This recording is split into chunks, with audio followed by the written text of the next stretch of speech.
যে প্রোডাক্টের মার্কেটিংয়ের জন্য আপনারা মাঠে নেমেছেন, সেই প্রোডাক্টের কি কি ভালো গুণ রয়েছে সেইগুলো তো আপনাদের জানা থাকা উচিত এবং সেইগুলোর উপস্থাপনা খুব সুন্দর করে হওয়া উচিত।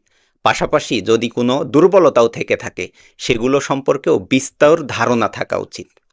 টেলিভিশন কিংবা বিভিন্ন টক শোতে প্রশ্নোত্তরে আপনাদের প্রতি ৩টা প্রশ্ন থাকে খুব কমন। প্রথম নাম্বার প্রশ্ন হলো ৭১ ইস্যু নিয়ে আপনাদের ভূমিকা।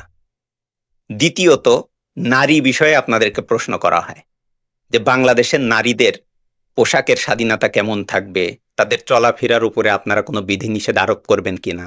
দ্বিতীয়ত থাকে আপনাদের ইন্টারনাল যে সকল নারীরা রয়েছে আপনাদের রাজনীতিতে যাদের অংশগ্রহণ রয়েছে তারা আসলে কিভাবে রাজনীতি করে, এটা জানার আগ্রহ অনেকের রয়েছে।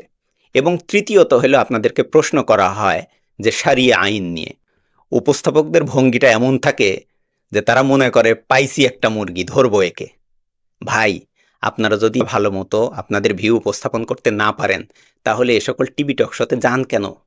যাওয়ার কোনো প্রয়োজন নাই। আপনারা আপনাদের দলের প্রতিনিধিত্ব করার পাশাপাশি সেখানে কিন্তু বাংলাদেশের সমস্ত ইসলামিক দলেরই প্রতিনিধিত্ব করেন।